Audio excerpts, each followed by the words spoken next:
Bonjour à tous et bienvenue dans ce nouvel épisode du podcast de Productivio. Je suis Priscille Livenel, animatrice de ce podcast.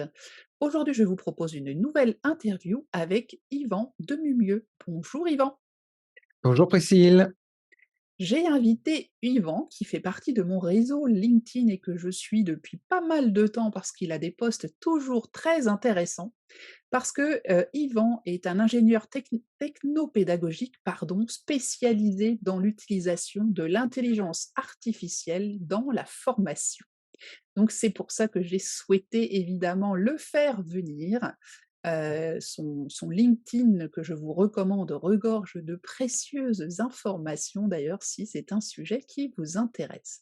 Et aujourd'hui, Yvan, tu vas déjà te présenter un petit peu, mais nous allons parler justement des outils boostés à l'intelligence artificielle que nous allons pouvoir utiliser pour faire des formations et pas que, parce qu'on peut les utiliser ailleurs qu'en formation pour certains. Alors on t'écoute Yvan, qui es-tu? Alors qui je suis? Comme tu l'as précisé, je suis plutôt dans le domaine pédagogique et techno-pédagogique dans le sens où je développe des, formations à base, d'outils digitaux. Hein, on est dans le digital learning et je réponds à des commandes de clients, alors soit des grands comptes, soit, des organisations un peu plus petites, mais, qui ont l'ambition de développer des contenus, des supports, en ligne ou des formations ce qu'on appelle hybride avec, du présentiel, du distanciel, des ressources à distance Mmh. et c'est ce que je produis, régulièrement, pour les clients et depuis, l'arrivée, le développement ou l'explosion, on va dire, en 2022, de l'intelligence artificielle conversationnelle, j'ai décidé de développer vraiment ces compétences-là pour les formateurs et de les accompagner aussi, dans cette, exploitation des outils, des ressources qui sont développés maintenant de manière assez fulgurante et efficace. Alors c'est vrai que autant en 2020-21 on était plutôt dans, métavers et compagnie, et là on n'en entend plus parler ou pratiquement, hein, de tout ça. Tout le monde est revenu un peu des idées, un peu saugrenues qu'on a pu entendre dans tous les sens et l'arrivée notamment de notre ami, ChatGPT, hein, il y a pratiquement un an, c'était en automne 2021 de mémoire. En novembre, en De 22, novembre, de ouais, voilà, novembre c'est 2022 ça. même plutôt. Bah, voilà, on n'entend plus parler que de ça et là, le nombre d'applications qui sortent, hein, utilisant, l'intelligence artificielle, c'est plusieurs dizaines par jour à mon avis, hein. On n'arrête pas Oh, d'en de cet voir ordre-là, oui, tous c'est les énorme. jours des quantités, des quantités. Alors tu nous as fait un peu de qu'on appelle le content curation, c'est-à-dire que tu fais un peu le tri dans tout ce qui arrive et tu proposes donc, des listes tout à fait pertinentes d'outils. Alors Yvan, voilà, comment est-ce qu'on peut faire une formation aujourd'hui en s'aidant, de, l'intelligence artificielle? Que nous recommandes-tu de faire?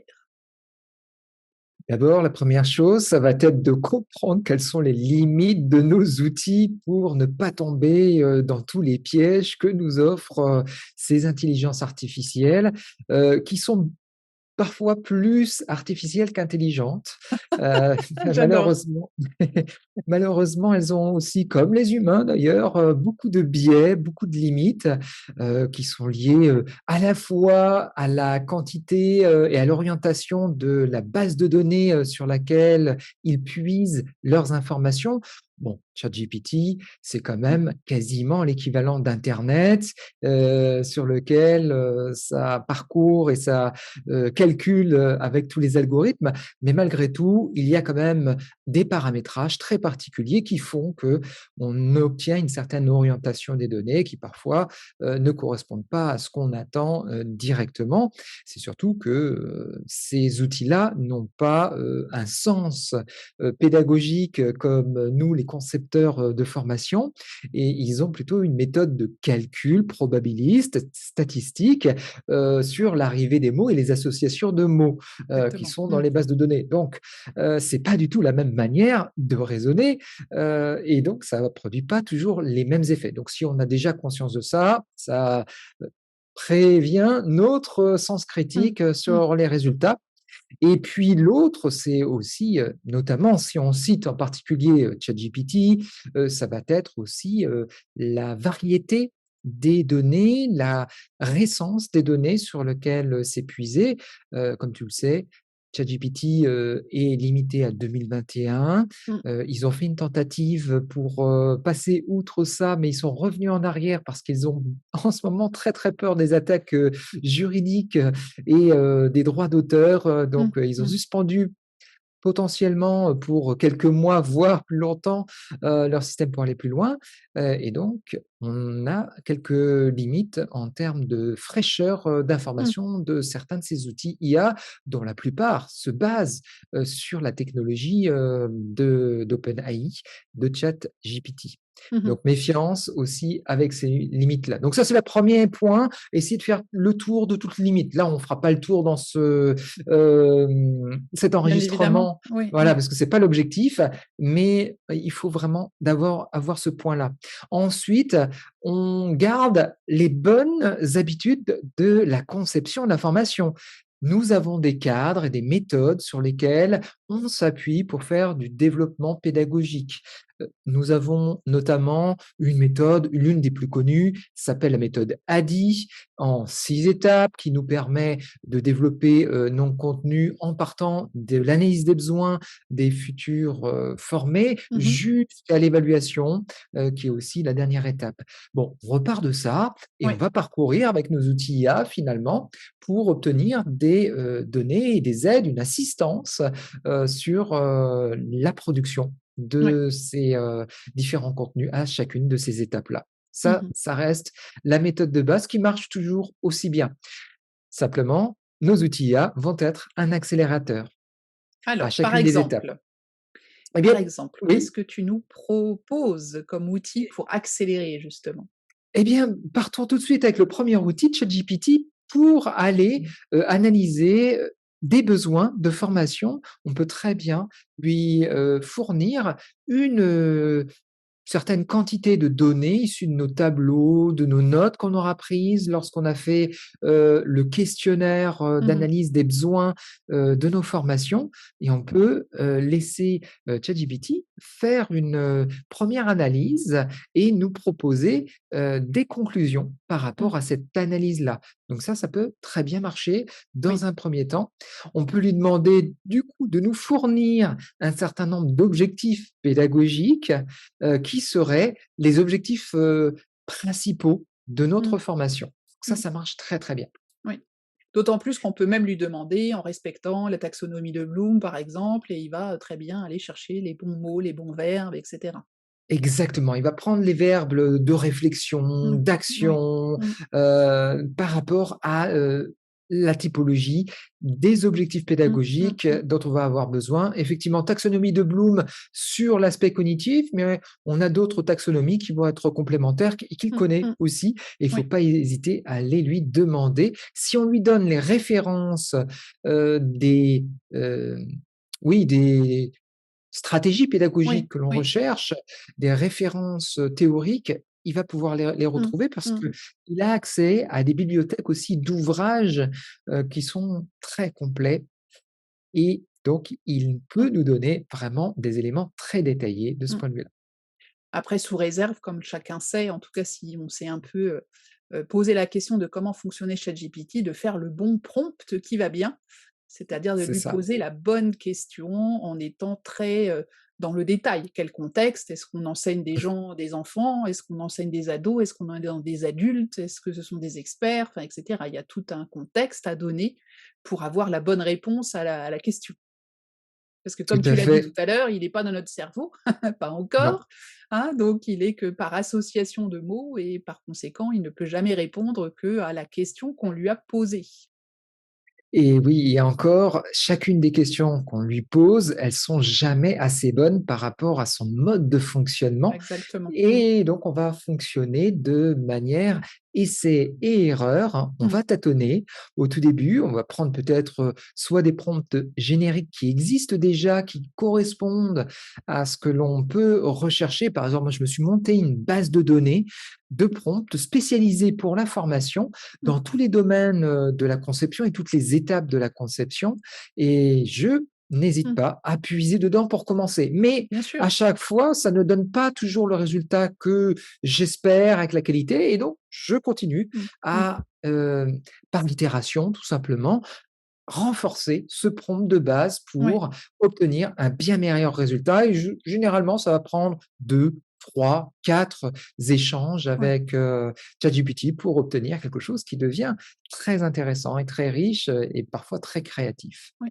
Mais c'est vrai qu'en plus avec la version 4, hein, notamment de ChatGPT, le fait qu'on puisse vraiment on n'est pas besoin de recommencer un peu au début comme dans la toute première version où, d'un sujet à l'autre, fallait à chaque fois remettre tout. On peut Mmh. vraiment continuer la conversation qu'on a commencée, hein, puisque Oui. ça s'appelle, une intelligence conversationnelle pour le coup et aller plus loin en lui disant: «Bah, voilà, dans le point 3 que tu m'as suggéré dans la liste avant, est-ce que tu peux creuser, reprendre et cetera?» On n'a pas besoin de reprendre et on est dans une vraie enfin, «vraie conversation» entre guillemets, où on peut vraiment aller dans plus de détails. Oui, tout à fait. Ils lui ont octroyé une mémoire de plus en plus grande, Mmh, version après version et là, on se retrouve à pouvoir avoir un état d'esprit qui reprend tout le fil, exactement. mais il faut lui indiquer quand même dans le prompt, Ah oui, à quel lien il faut se ah oui, bah oui, référer oui, oui, et oui. oui, Mmh, sinon il risque des fois de repartir plutôt de sa base de données et du coup, on peut avoir des surprises en se disant: mmh, mais mmh. c'était pas du tout ce qu'il m'avait dit avant». Ah ben non, parce que lui, il a Oui, l'habitude, de repartir plutôt sur sa base de données si on lui indique pas toujours les liens à faire avec le précédent. oui, Donc on peut avoir cette surprise. ça marche. Alors après, qu'est-ce qu'on peut faire d'autre et avec quoi? Alors, malheureusement, ChatGPT, il sait pas tout faire aujourd'hui, même s'il a de plus en plus de plugins. Tu venais de le citer, la version 4 payante. Maintenant, on a beaucoup plus de possibilités, mais si on n'a pas la version 4 payante, à ce moment-là, on va prendre des ressources complémentaires qui vont nous amener un peu plus loin dans ce domaine-là. Alors, la première que j'aimerais vous citer, c'est Perplexity, pardon, ça me laisse perplexe dans les prononciations, mais oui, Perplexity avec un Y à la fin, qui a la gros avantage, lui, d'être beaucoup plus orienté sur la fiabilité des références et des ressources qu'il va rechercher dans les bases de données, contrairement à ChatGPT, Mmh, où c'est l'une de ses principales faiblesses, son talent d'agile, c'est de ne jamais nous donner des ressources fiables. Donc, on va utiliser Perplexity dès qu'on veut faire une recherche, notamment de type académique, ça marche oui, super bien.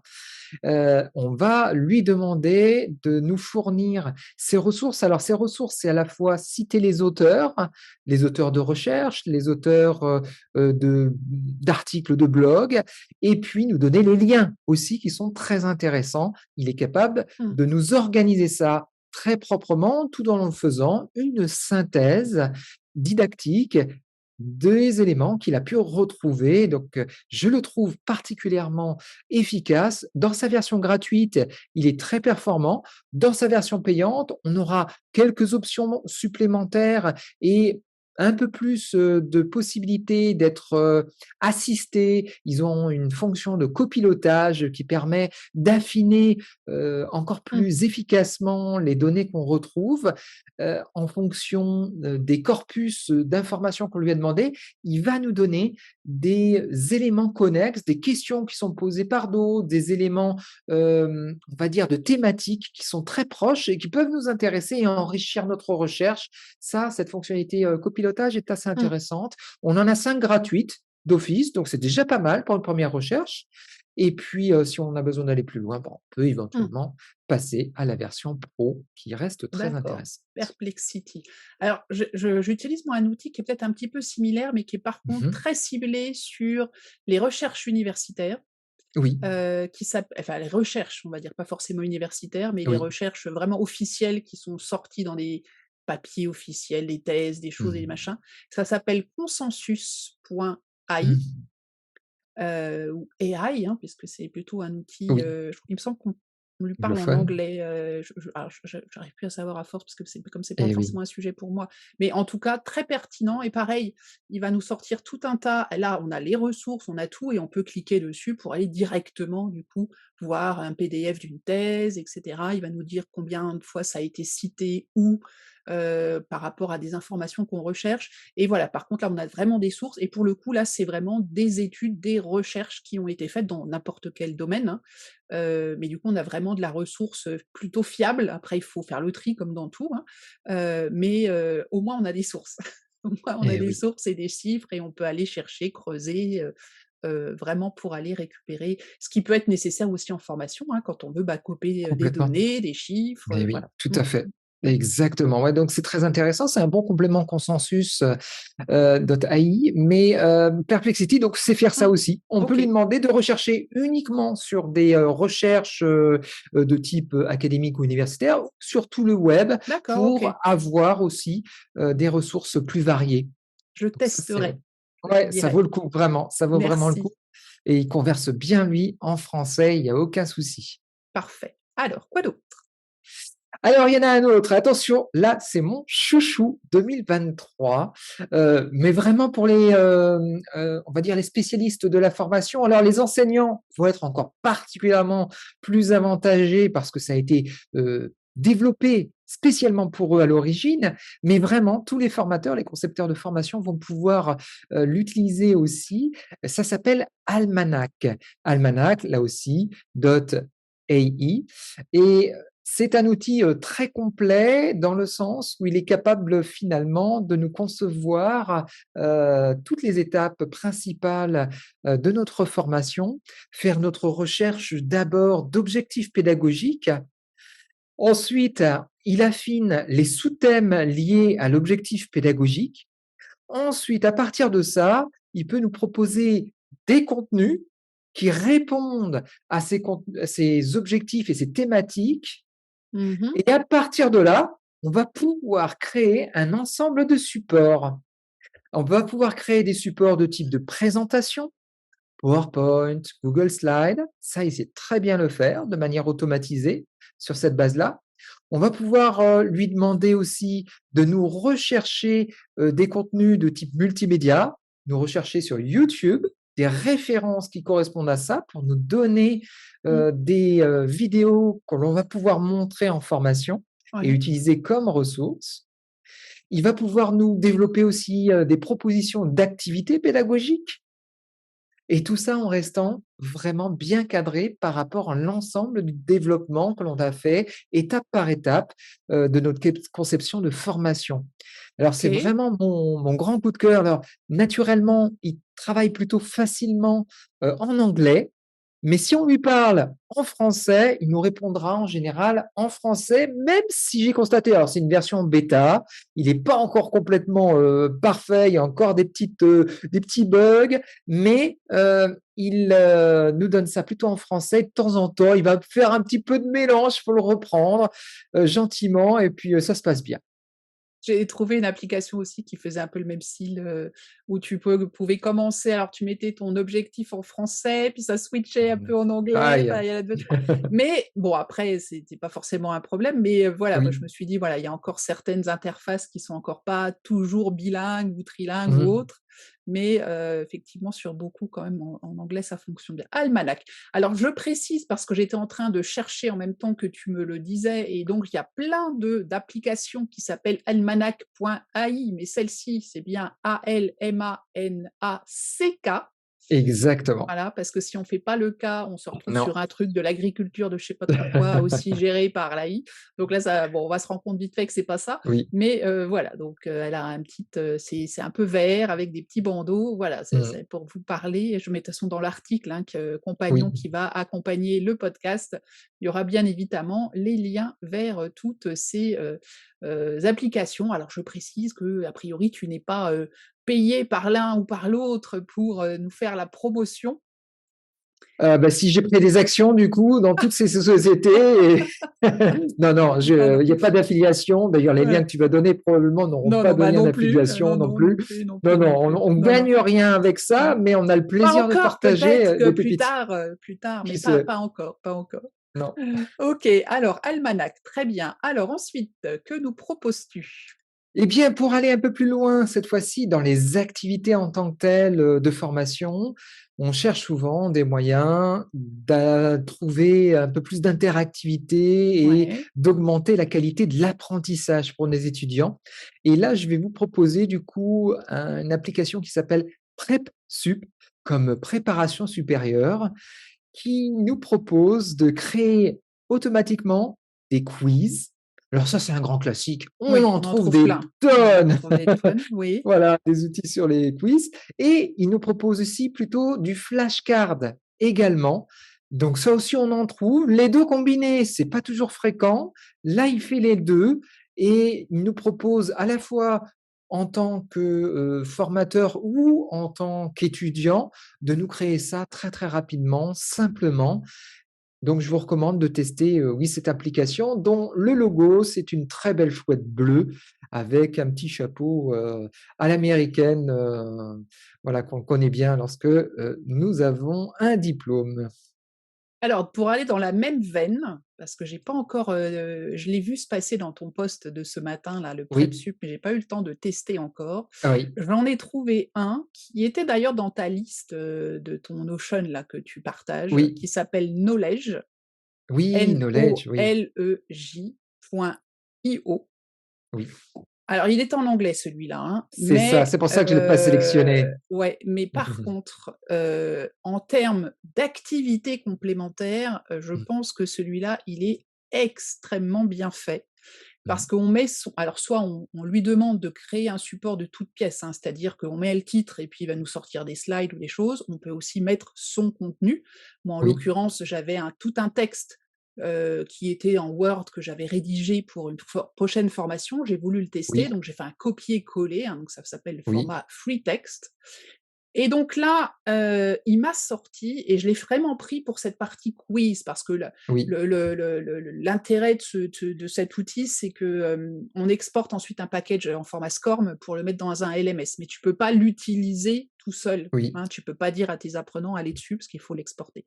Néanmoins, la quantité d'activités qu'il propose et la pertinence de ce qu'il propose en termes de quiz, alors on a des quiz formatifs, on a des quiz pour faire des notes, on a un glossaire qui nous est fait par rapport à la formation avec les mots principaux et les définitions. Il nous propose aussi des concept cards, donc un peu sur le même mmh, format que les flashcards, mais sur des concepts qu'on aura évoqués pendant la formation, et des flashcards aussi. Donc moi j'ai mis un texte qui devait faire, je sais pas moi, peut-être 10 000 mots ou quelque chose comme ça, oui, donc pas un truc énorme. Il m'a sorti une vingtaine de flashcards très pertinentes en plus, parce que mmh, j'avais déjà fait des outils qui étaient comme ça. Et là, on est vraiment dans du très pertinent. Donc pour ceux qui parlent un peu anglais, alors le truc c'est qu'on l'exporte pas, on peut pas l'utiliser tel que, après c'est pour faire du SCORM, c'est ça. mais au moins pour se donner parfois juste des idées, hein, parce que des Mmh. fois on cale un peu sur des sujets un peu pertinents, des quiz qui soient pas toujours les trucs qu'on fait d'habitude, et puis d'avoir tout ce package à la pa au même endroit, j'ai trouvé ça pas mal. Ouais, c'est une très, très bonne ressource. Il faut être juste à l'aise effectivement, comme tu le Oui, précises avec l'anglais. oui, Je me oui, suis donné comme contrainte, moi, plutôt oui, pour oui, aujourd'hui, de plutôt rester dans le français, tu as raison. francophone, mais Je tu as raison. digresse, excuse-moi. Non, non, mais tu as raison parce que c'est quand Ouais, même une ressource qui vaut le détour, oui. parce qu'elle est riche, elle est accessible et même sa version gratuite est intéressante, Ah oui, donc oui, oui, oui, à tout à fait. creuser. Moi, je suis Voilà, toujours sur la version gratuite, elle est franchement vraiment voilà. bien déjà, ouais. Eh ben, tu Donc fais voilà, oui, très bien de le petite citer. ressource. Allez, vas-y, on continue.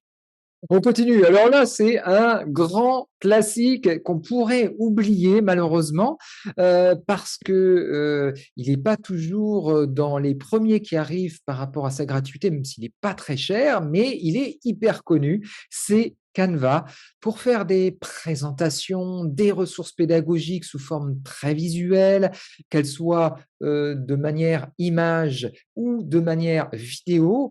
c'est l'outil, ultra polyvalent par excellence et dans le domaine de la formation et notamment de l'éducation, il existe des ressources, enfin, il existe une version gratuite.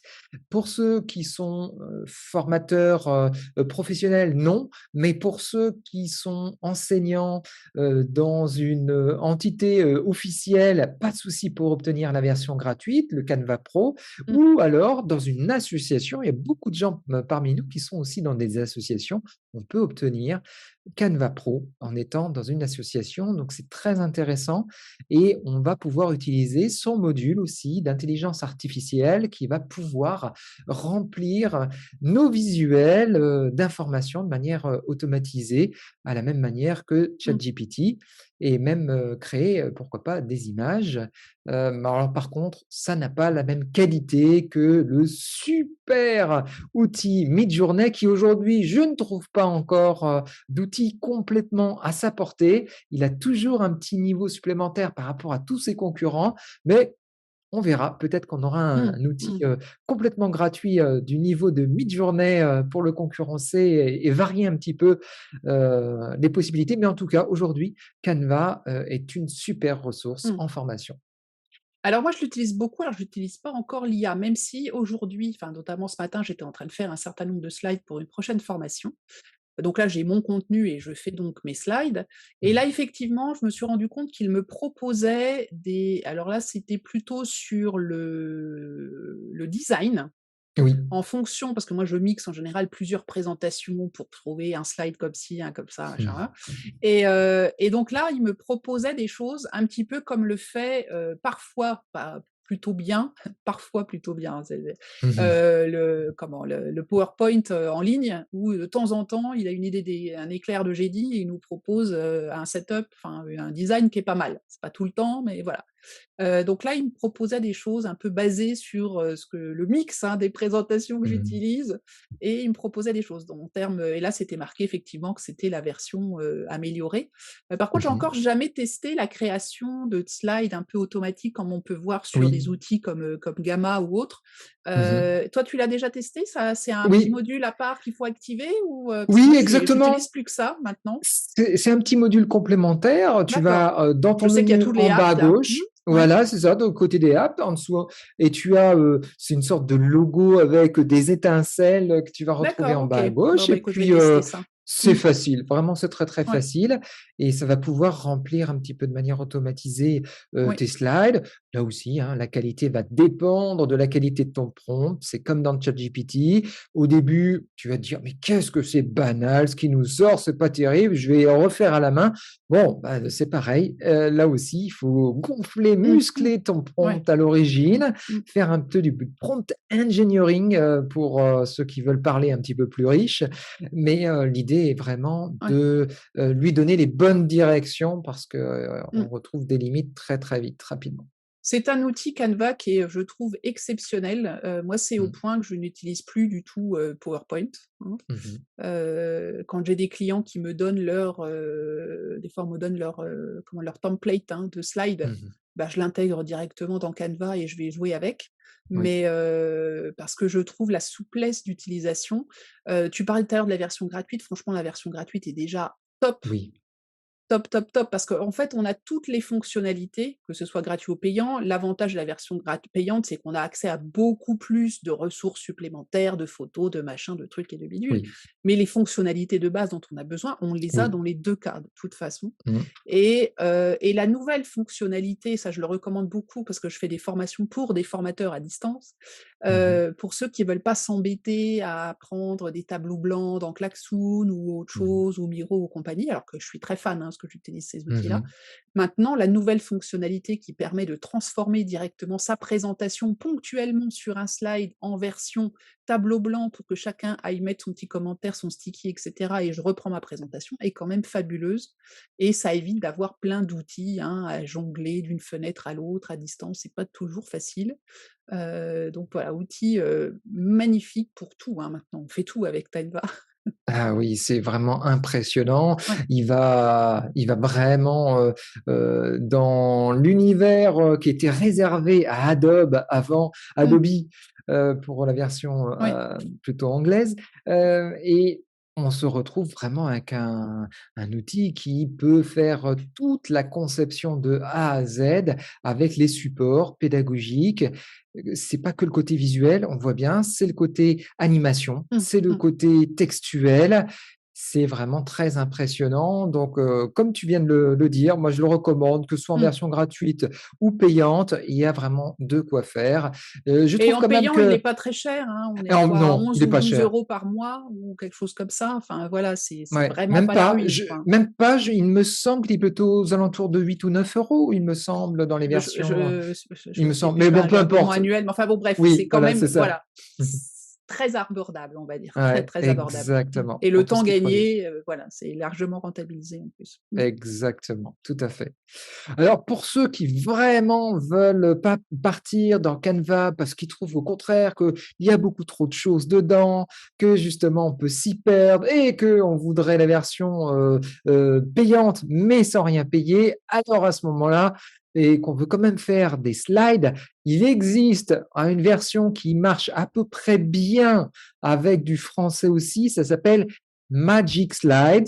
Mais c'est pas du tout du même niveau que Canva, Mmh. attention, je précise, C'est mais une a oui. un add-on ça, non? C'est pas un petit Exactement, c'est un add-on qui va se mmh. plugger sur Google Slide, donc Mmh. on voit tout de suite l'univers beaucoup plus restreint, Ah oui, oui, surtout, mais oui. du coup, c'est simplifié. Pour Voilà. ceux qui sont Mmh. pas très technophiles, comme nous on est un petit peu geek, hein, visiblement toi aussi tu l'es bien, Priscille. Non, non. Là, on est à fond dedans, mais il y a certains de nos éditeurs, qui se disent: «Bah, ils s'en foutent tous ces outils, j'ai pas que ça à faire, la courbe d'apprentissage, ils s'en foutent». Non, non, bah, effectivement, il Mmh. existe des outils qui sont très simples, qui ont très peu de fonctionnalités, où vous rentrez tout de suite dedans, et qui sont pas forcément chers, voire gratuits. Donc c'est pour ça que je cite Magic Slide, mais pour moi, ne présente pas, bien sûr, d'intérêt Mmh. comparé à ce qu'on vient de citer Mmh. avant. Mmh. Mmh. Tout à fait, tout à fait. OK. What else, cher ami? Oh! On a encore du temps pour aller plus loin. Allez, Alors, encore une ou 2 et puis après on va arrêter, mais encore une ou 2. Alors, je vais te citer, un autre qui n'est pas forcément spécifique, à l'intelligence artificielle, même s'il en comporte à l'intérieur, mais sans mmh que ce mh. soit de la génération, on va dire, de texte, par, intelligence artificielle. Ça s'appelle Geniali. Tu le connais? Bien sûr. Voilà, bien sûr et je pense que pour tout formateur, qui veut développer, ses contenus pédagogiques, ça reste Mmh. une référence très intéressante et là aussi en mode gratuit. C'est le même, principe et la même philosophie que Canva Oui. et c'est ça qui est très intéressant, c'est qu'on va pas trop se perdre, mais il est capable de faire des supports complètement interactifs de sortir tout ça au format SCORM. Donc pour nous, dans le domaine de la formation, c'est carrément une vraie plus-value. C'est clair. Et alors, le SCORM, attention, je précise, c'est pas dans la version gratuite, faut pas rêver non plus, il faut bien quand même qu'il tourne. Ils ont une grosse boîte à Mmh. tourner Mmh. et c'est un succès quand même international. Peut-être pas autant que Canva, mais quand même international, assez impressionnant.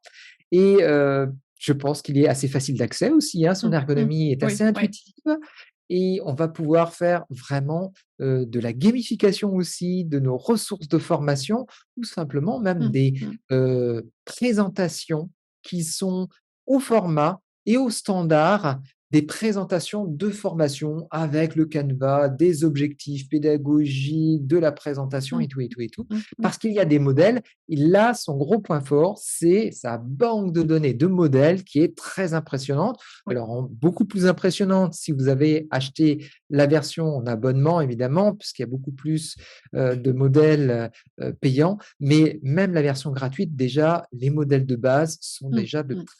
très bonne qualité à exploiter. Je trouve aussi en formation, dès qu'il n'y a pas que l'intelligence artificielle conversationnelle de type ChatGPT dans la vie, il y a aussi des outils qui sont tout simplement bien faits, que je qualifierais un peu exagérément d'intelligents, dans le sens où ils nous rendent la vie beaucoup plus facile. Mmh. Et donc, je voulais citer aussi Borderline, hein, bien sûr, notre bon vieux Geniali qu'on adore. Très bien. Bah, écoute, merci pour ça et c'est vrai que, même quand on n'a pas une grosse pratique informatique, moi je l'ai pu le voir, récemment sur un groupe de personnes que je formais à être formateur en ligne. OK. Qui ne venaient pas du tout, c'était des personnes en reconversion et qui ne venaient pas du tout avec une dextérité informatique, mais pour certains, ils envoyaient pas un mail avant le début de la formation, tu vois? Et qui ont réussi lors de l'examen à nous faire une petite présentation avec Geniali justement, Oui. en utilisant les modèles, tout animé. Enfin moi j'étais bluffée de ce qu'ils étaient arrivés à faire, alors qu'ils partaient vraiment de très, très, très loin et qu'en quelques jours, ils ont pu en prendre en main, voilà, un outil pour sortir quelques slides, pour faire, au moins passer leur examen et donc voilà, c'est simple d'utilisation, bah, comme les Canva, comme on avait vu, hein, c'est du drag Oui. and drop, enfin franchement, on se prend pas trop la tête.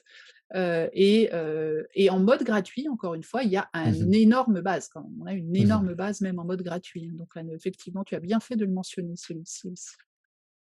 Très Voilà, bien! Et bah, écoute, super. je pense que là, déjà, on a une belle boîte à outils, hein, Oui, donc je reprendrai toute notre liste, dans les notes. Alors on arrive à super. la fin de cette, interview, Yvan, et je te remercie beaucoup. Alors, 3 questions obligatoires dont je t'avais parlé.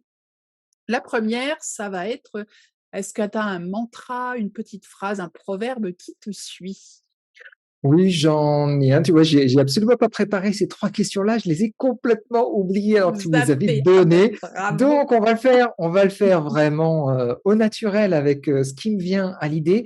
Eh bien, il y en a une que j'adore, ça va être que, alors, je ne sais plus qui l'a cité, je pense que c'est Churchill, mais, qui disait que, dans toute difficulté, il y a des opportunités et donc le pessimiste va voir une difficulté dans les obstacles, alors que l'optimiste va voir une opportunité Opportunité. dans les Mmh. obstacles. Et il me semble que c'est Je Churchill, pense aussi, en oui. pleine guerre qui avait cité ça. Voilà, et Exactement. de et Mmh. celle-ci, je la trouve vraiment très utile parce qu'elle se prête bien aussi à l'IA, Mmh. dans le sens où on voit bien qu'aussi il y a des obstacles, des problèmes dans l'IA, mais on peut en tirer quelque chose de très pessimiste sur notre avenir ou de très optimiste et d'intéressant et Mmh. d'opportuniste sur notre avenir. Donc je trouve qu'elle, est bien appropriée à notre sujet du jour. Mais tu as raison parce que, bon, si on reprend notre sujet, l'IA, effectivement, beaucoup de personnes commencent à s'inquiéter pour leur job, hein, parce Oui, qu'effectivement, on va dire que complètement. sur certaines portions de travail, il faut se poser un peu des questions. On Oui, a, quelques entreprises qui ont déjà un peu, défrayé, les infos et les réseaux sociaux en annonçant avoir, voilà, supprimé des tas de postes, parce qu'ils utilisent maintenant des choses, plus automatisées. tout à Néanmoins, fait. comme on l'a vu, il faut développer un certain nombre de compétences très pointues pour arriver Oui, à utiliser ces intelligences. oui. L'art du prompt, tu parlais tout à l'heure un peu d'ingénierie de prompt, mais on Mmh. est vraiment là, hein, pour avoir des choses, pour pouvoir trouver la ressource rapidement. Parce que si c'est pour que Mmh. ce soit plus long que d'aller sur Google, tellement on s'en sort pas dans nos dans nos Oui. prompts, on va dire voilà, la pertinence de l'outil est très mince. Et puis, voilà, donc il y a peut-être une façon de rebondir en se disant: «Bon, bah, voilà, à terme, mon poste est peut-être, sur le grill avec ça, mais peut-être que je peux rebondir en, bah, je sais pas, devenant spécialiste du meilleur prompt Mmh. ou, voilà, en développant ce type d'activité, en tout cas». Oui, Mmh. tout à fait. Très bien. Alors, deuxième question, un livre que tu nous recommandes? Alors ça peut être aussi une BD, enfin voilà, c'est n'importe quel type de livre ou de lecture. Ah bah, on va rester un peu dans la thématique et vous proposer Que de reprendre un peu de hauteur et aller au-delà des outils dans l'intelligence artificielle et je vais vous proposer un livre de Luc Julia, «L'intelligence artificielle n'existe pas». C'est un ouvrage le en pavé fait, dans la mare, vas-y. complètement pavé dans la mare et qui nous permet de comprendre, à partir de l'histoire de l'intelligence artificielle, les différents mythes auxquels on fait face, en intelligence artificielle et de remettre un petit peu de cadre pour Mmh. comprendre qu'est-ce qui est en train de se tramer sur l'intelligence artificielle. Alors l'état dans lequel on se trouve aujourd'hui, comment on peut comprendre simplement ce que c'est l'intelligence artificielle et ses potentiels et ses limites et vers où ça va en fait. Mmh. Donc Luc Julia est plutôt un ingénieur, un spécialiste, qui a développé vraiment beaucoup d'activités autour de l'intelligence artificielle. Ce n'est pas un chercheur qui vous parle de manière compliquée de l'intelligence artificielle et donc tout son avantage, c'est qu'en plus, il y met, un savoir écrire très humain, très émotionnel, très vulgarisateur qui est très agréable à parcourir. Donc je vous le recommande aussi, même si c'est plus un livre qui est le plus récent de ceux que Mmh. je cite habituellement, il reste une très bonne référence pour démarrer avec l'IA. Parfait, merci mille fois. Et puis dernière question, une astuce d'efficacité, de productivité que tu utilises et que tu nous recommandes? Alors pour la productivité de manière générale, c'est une bonne question. Quelle est mon astuce de productivité? Alors si, moi mon astuce de productivité, elle est clairement liée à ma compréhension de mon rythme chronobiologique, tout simplement. J'ai remarqué, quels étaient les horaires dans lequel j'étais le plus efficace Mmh mh. dans mon travail quotidien et du coup, je me suis calé sur ces horaires. Alors, il y a des études qui ont clairement montré que nous avons ce qu'on appelle l'heure magique en Exactement. Mmh. chronobiologie, donc qui est une période d'environ 45 minutes dans laquelle on est dans une phase, de d'augmentation, Mmh. créative, avec une profondeur de réflexion et puis il y a 45 minutes autour de ces 45 autres minutes qui sont des phases très descendantes, des phases creuses où on reprend un petit peu nos ressources et on a besoin d'être en période, basse Mmh. pour Mmh. pouvoir à nouveau retrouver des Remonter. heures magiques et donc si on repère dans notre, quotidien, nos heures magiques, on est 10 fois plus productif et efficace sur ces moments-là et se laisser la liberté aussi sur les autres moments et accepter d'avoir ces moments où on est beaucoup plus souple avec, notre productivité et se laisser aller à des choses qui vont nous ressourcer. Bah, écoute, merci bien de ce partage. C'est vrai que j'en parle en gestion du temps, formation de gestion Ah! du temps, de la Intéressant. chronobiologie. Alors je parle pas forcément de l'heure magique, mais Oui, au moins d'essayer de savoir si on est plus productif le matin, oui, l'après-midi, le soir, hein, parce qu'on a quand même, des grandes phases comme ça où en fonction des oui. tempéraments, on est plus ou moins, productif. Et puis d'essayer un petit peu de s'organiser comme ça, dans la journée pour mettre des tâches où on va être peut-être plus, je sais pas si on est du matin, dès qu'on arrive à mettre des tâches très, demandeuses en termes de bande passante et pas forcément lire ses mails, ce qui n'est pas très productif puisqu'on va utiliser une période où on est très en forme pour faire des choses pas très efficaces généralement. Et puis, gérer, utiliser peut-être des heures un peu plus creuses après le repas ou des choses comme ça pour faire des choses un petit peu moins, denses, on va dire et ainsi optimiser son temps. Merci de cette, proposition. C'est la première fois, hein, en Mmh 7 mh. ans de podcast qu'on me propose la chronobiologie Eh oui, en termes, de d'efficacité, hein, merci à toi parce que c'est la avec première fois plaisir. que je l'ai. Alors où est-ce que l'on te retrouve, Yvan, si l'on veut te parler? On a parlé de LinkedIn, donc on mettra le lien vers ton profil et quoi d'autre? Et me on retrouve sur mon site happylearny.fr, happy sans H, ça commence par le A, j'aime bien commencer par, un A. Et puis, on peut me retrouver, donc, sur ce site-là, dans la partie blog en particulier, vous retrouverez beaucoup de ressources, soit Mmh. théoriques, soit pratiques. Et puis vous avez aussi un menu qui est dédié aux ressources gratuites pour aller un petit peu plus loin et retrouver le fameux outil dont on a parlé en début de session, Oui. Happy Tool IA qui va vous donner, des ressources pour, choisir vos outils plutôt orientés création de contenu, formation, pourquoi pas, et avec, des thématiques. Mmh. OK, très bien. Je mettrai encore une fois les liens dans les notes de cet épisode. Eh bien écoute Yvan, ce fut un vrai plaisir de te recevoir pour cette interview. Alors Yvan, pour le préciser, je fais une toute petite digression, il nous parle de très, très loin puisqu'il travaille actuellement à l'autre bout du monde, aux Philippines, si je ne me trompe pas. Exactement. Voilà, où il habite depuis un certain temps maintenant, fort loin de nous, mais ça n'empêche rien, hein, avec la technologie. Complètement. Et au contraire, c'est une aventure pour, vivre l'expérience, du 100 travail 100 à distance que j'ai voulu, Mmh. tester, depuis Mmh. un petit peu plus d'un an maintenant, les Philippines, alors que d'habitude, je suis, à Rambouillet dans les Yvelines à 50 kilomètres de Paris. Très bien. Eh bien, merci beaucoup, Yvan. Merci à tous de nous avoir suivis, en audio ou en vidéo.